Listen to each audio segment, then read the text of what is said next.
This is Tales from the Green Eye Bandit, sponsored by DefRugs. I started doing production in, I say, after watching Parrish when we was doing the demos. So around 1991, Parrish had bought this Roland W30 keyboard, and we was trying to, no, matter of fact, bring it back. Okay. We bought the ASR 10, which was used by eventually Kanye West, Timbaland, the whole nine, and they mastered it in the RZA. But when I had it, it didn't work for me. So I'm like, we trashed that one, and he bought the Roland W30, and he wasn't really messing with it too tough. So I just started messing with it. So after a while, I learned that keyboard. So from 1991, when we started making the fourth album, I ended up doing the production from then on, you know. But in the beginning, me and Parrish was split. Like the first album, he did most of it.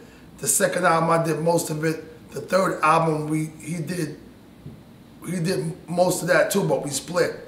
Then the fourth album, I did all of it once I was able to have my own machine to make beats without going to the studio, because we didn't have equipment to make beats on until the end of '91 when we was getting ready to make the fourth album.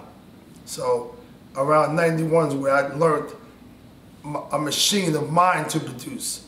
I was producing, but in the studio, not with equipment, until 1991. Well, me and Parrish didn't know we was producers. We thought every rapper made their own beats. We thought the records on the radio, which was crazy. We thought that every record you heard was made by the artist, until we was on tour in 1988 on the Run's House tour, EPMD, Jazzy Jeff, Fresh Prince, Public Enemy, and Stetsasonic opened up some dates. And Will Smith said, "We'd like to congratulate EPMD for the #1 album in the country on Billboard." Me and people was like, what the hell is he talking about? You know? Because we didn't know what Billboard was, you know? But we #1 album in the country on something we don't know nothing about. But we didn't know that we was producers.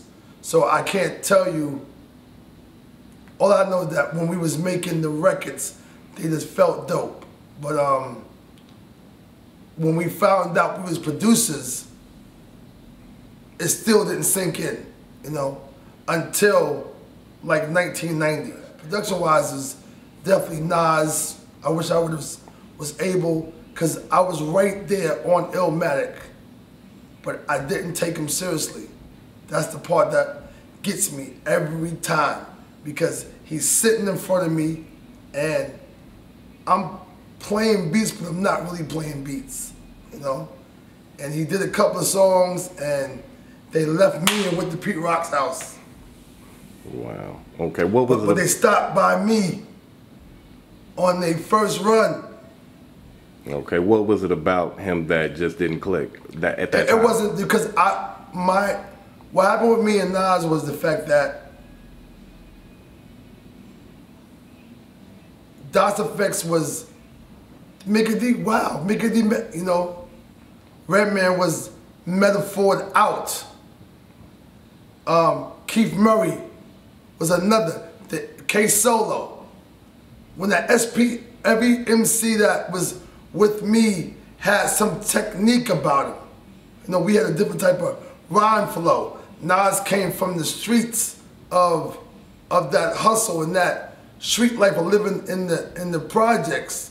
So I didn't understand the language, you know? That wasn't my flavor. My flavor was more on the technique of rhyming and as far as the creativity of it. Not knowing that, you know, what he was doing was, okay, you know, of course, is one of my favorite rappers. But at that time, the MC, even Joe Sinister, that was brung to me by J. Rest in peace.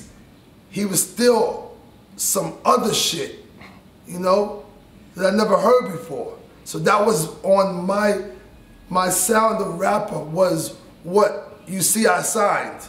Everybody had something about them, but it was a technique with them. Okay. So the regular street rhyming, I couldn't get it. I couldn't catch it. So when you first heard Illmatic, what was your thoughts? It was the dopest shit I ever heard. Yo, what's up? It's Erick Sermon, the Bandit.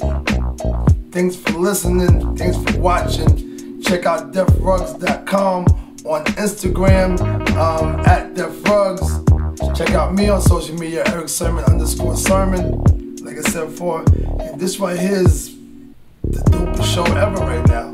This is me, the Green Eye Bandit, giving you all the stuff that happened to me, stuff I know about to you, representing DefRugs.